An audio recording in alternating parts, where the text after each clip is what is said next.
Their invincible ship became a grave because of one human's Fury HFY Sci-Fi story.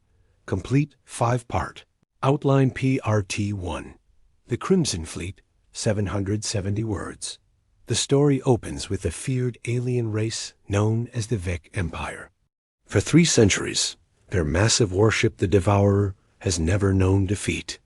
The ship stretches 5 kilometers long, armed with planet-cracking weapons and protected by shields that have never been breached.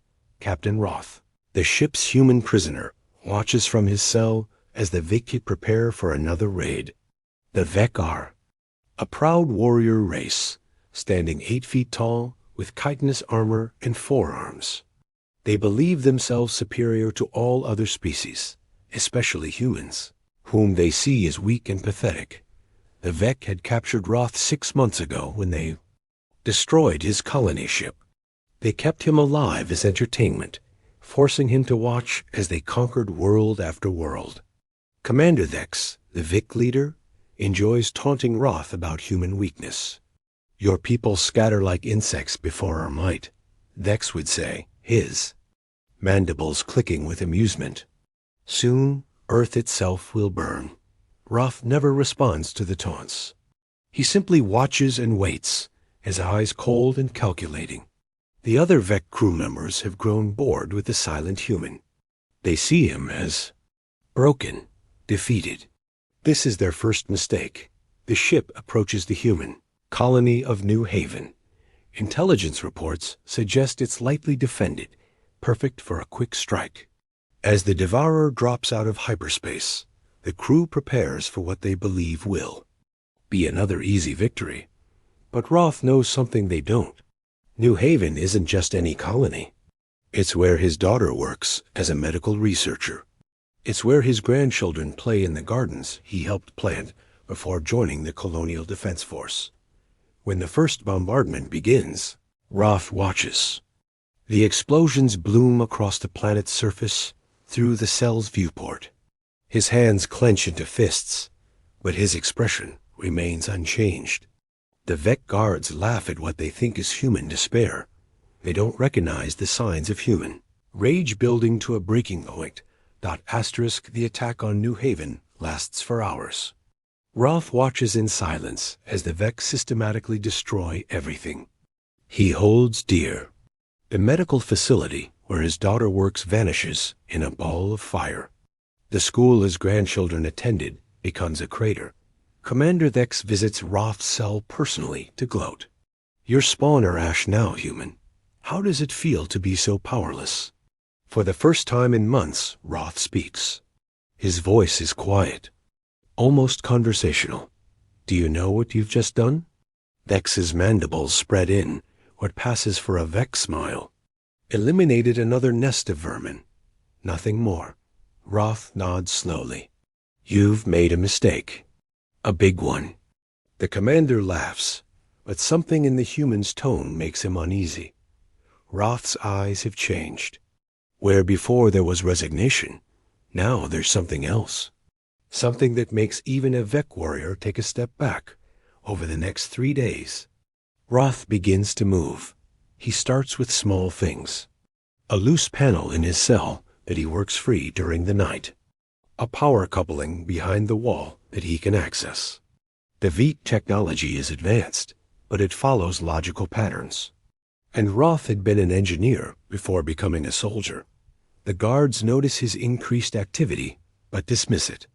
What could one broken human do aboard the most powerful ship in the galaxy?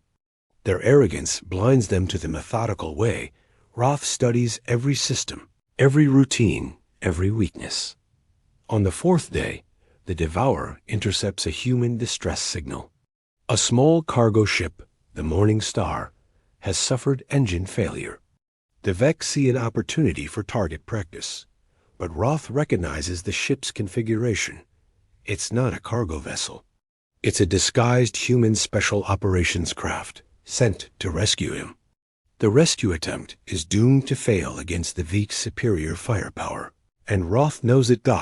As the Vec prepare to destroy the rescue ship, Roth makes his move. 6 months of observation have shown him something the Vec never realized. Their greatest strength is also their greatest weakness.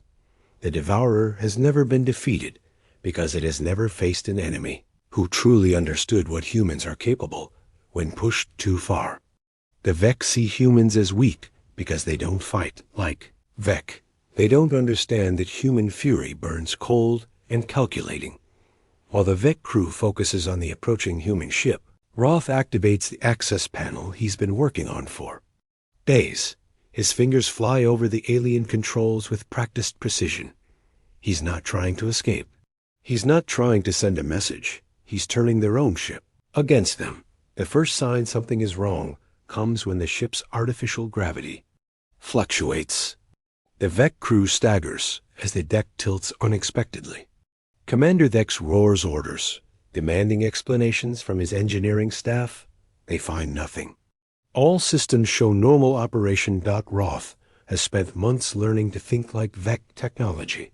Their systems are powerful, but rigid, designed for overwhelming force rather than subtlety. They never considered that someone might turn that power inward. The second incident occurs during the attack on the Morning Star. The ship's main weapon systems fire, but the targeting is slightly off. Instead of vaporizing the human ship instantly, the shots miss by mere meters. The Vec weapons officer frantically recalibrates, cursing what he assumes is equipment malfunction. But Roth knows better. He's in the system now, a ghost in their machine. Every command the Vec enter has to pass through subroutines he's quietly modified. A degree here, a microsecond delay there. Nothing dramatic enough to trigger alarms, but enough to give the human ship a fighting chance. The Morning Star uses the confusion to launch its own attack. The small ship's weapons are insignificant against the Devourer's shields, but that's not the point. The rescue mission was never about overwhelming firepower. It was about giving Roth the distraction he needed. As alarms begin to sound throughout the ship, Roth continues his work. He's not just accessing random systems now. He's rewriting core protocols, turning the ship's own maintenance systems into weapons. The Vec built the Devourer to be invincible from the outside. They never considered the threat from within. Life support systems begin to fail in non-critical sections. Emergency bulkheads seal randomly, trapping crew members in isolated compartments. The ship's own security systems turn against the Vec, locking them out of essential controls. Commander Vex finally realizes what's happening. He races to Roth's cell with a squad of guards, but when they arrive, they find the human standing calmly in the center of his prison, his hands behind his back. "You," Vex snarls, raising his weapon. "What have you done?" Roth looks at him with eyes like winter storms. "What you made necessary." The commander fires, but the energy bolt dissipates harmlessly against a personal shield that shouldn't exist in a prison cell. Roth has rerouted power from the ship's own defensive grid. "You wanted to see what humans are capable of," Roth says, his voice carrying clearly despite the chaos erupting throughout the ship. "You killed my family to make a point about human weakness. Now let me show you what human strength really looks like." The lights go out. Emergency power kicks in, bathing everything in red. In the crimson glow, Roth looks like something from a nightmare. The Vec guards, warriors who have never known fear, take involuntary steps backward. "This ship has been your pride for 3 centuries, Roth continues. "Invincible, unstoppable, the terror of 1,000 worlds. But you made one critical error in its design." X's mandibles chatter nervously. "What error?" Roth smiles, and it's not a pleasant expression. "You never plan for what happens when a human stops caring, whether he lives or dies." The ship begins to tear itself apart from the inside. Roth has turned every automated system into a weapon of sabotage. Manufacturing bays produce toxic gases instead of replacement parts. The food processors create compounds that eat through metal. Even the artificial gravity has become a weapon, creating crushing forces in some sections while leaving others in zero-G chaos. The Vec crew runs through corridors that shift and change as Roth reroutes them through the ship's architectural systems. What was once a straight path to the bridge becomes a maze of dead ends and traps. The hunters have become the hunted in their own ship. Commander Vex fights his way toward the main computer core, thinking he can stop the sabotage by destroying the central systems. But Roth is already 3 steps ahead. By the time Vex reaches the core, it's too late. The human has distributed his control routines throughout the entire network. There's no single point of failure to target. "You cannot destroy us all," Vex broadcasts over the ship's communication system. "There are 10,000 warriors aboard this vessel." Roth's voice responds from speakers throughout the ship. "I don't need to destroy you all. I just need to destroy your ship. And I'm going to do it slowly, so you have time to think about what you've done." The Veek try to abandon ship, but Roth has locked down all the escape pods. The docking bays refuse to open. The ship that was once their greatest weapon has become their prison, and the human they thought broken is now their executioner. Some Vec try to reach the human rescue ship, thinking they can bargain for their lives. But the Morning Star maintains its distance, its crew knowing better than to interfere with whatever justice Roth has planned. The ship's reactor begins to destabilize as Roth overrides safety protocols. But instead of allowing a quick explosion, he controls the process, drawing it out. The Vec feel their mighty vessel dying around them, systems failing one by one in a carefully orchestrated symphony of destruction. In desperation, some Veek warriors try to fight their way to Roth's cell, thinking they can stop him by force. They find the prison section filled with deadly traps, automated defenses that were meant to keep prisoners in now keep rescuers out. The corridors themselves have become a maze of death. Those who do reach Roth's location find him standing in what was once his cell, now transformed into a command center. Multiple holographic displays show every section of the ship, every system under his control. He looks like a conductor orchestrating the downfall of giants. "Please," one young Vec warrior begs. "Not all of us participated in the attack on your colony. Some of us were just following orders." Roth turns to look at him. For a moment, something human flickers in his eyes. "How many colonies have you destroyed while just following orders? How many families?" The warrior cannot answer. "My daughter was a healer," Roth continues. "She never hurt anyone. My grandchildren were 5 and 7 years old. They liked to draw pictures of spaceships and dream of exploring the stars." His voice grows colder. "You turned those dreams into nightmares. You turned their home into ash. And now I'm going to turn your ship into their grave." The warrior raises his weapon, but the ship's own security systems cut him down before he can fire. Roth doesn't even glance at the body. 10 minutes until reactor breach, he announces to the ship. "You have that long to make your peace with whatever gods you worship." In the final minutes, the mighty Vec break. Warriors who conquered star systems beg for mercy from a single human they had dismissed as weak. They offer treasure, territory, entire worlds in exchange for their lives. Roth listens to none of it. He's beyond bargaining now, beyond mercy. He's become something the Vec never understood humans could become, absolute in his purpose. The ship's hull begins to crack under the stress of the destabilizing reactor. Through the widening fractures, the crew can see the cold stars of space.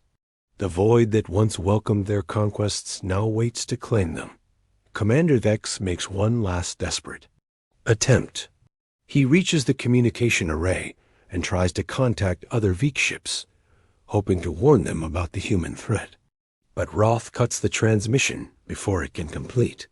"No," the human says, his voice echoing through the dying ship. "They'll learn about human fury the same way you did, when they make the mistake of pushing us too far. Some Vec try to break through the hull with their weapons, hoping to create escape routes. But Roth has thought of this too. Every breach they make triggers emergency seals that trap them in rapidly depressurizing compartments. The morning, Star receives a final transmission. From Roth, his image appears on their screen, still calm despite the chaos visible behind him. "Tell Earth," he says. "Tell them what happened here. Make sure they know that the Devourer is gone, and why." The rescue ship's captain nods. "What about you, sir? We can try to extract you." Roth shakes his head. "I'm staying with the ship. Someone needs to make sure none of them escape. Someone needs to witness their end, the same way they made me witness the end of New Haven." The transmission cuts out as the reactor reaches critical mass. The Morning Star retreats to a safe distance and watches as the most feared ship in the galaxy tears itself apart. The Devourer doesn't explode quickly like most ships. Instead, it fragments slowly, dramatically, pieces of hull spinning away into space like the petals of some massive, dying flower. The Vec Empire's greatest weapon becomes a field of debris, a monument to the price of pushing humanity too far. News of the Devourer's destruction spreads quickly through both human and alien space. The official reports say it was destroyed in battle, but those who know the truth understand the real message. Humans are not the weak species the galaxy thought them to be. The Vec Empire, faced with the loss of their invincible flagship, pulls back from human space. Other alien races take note. The small, seemingly fragile species from Earth has shown what they're capable of when truly threatened. And somewhere in the debris field that was once the Devourer, a human's fury finally burns itself out, taking with it the lives of 10,000. Warriors who learn too late that there are some lines that should never be crossed. The rescue ship, Morning Star, returns to Earth carrying the story of how one man's grief became an entire empire's nightmare. Roth's sacrifice becomes legend, a reminder that humans fight differently than other species. They don't just fight to win. They fight to make sure the lesson is never forgotten.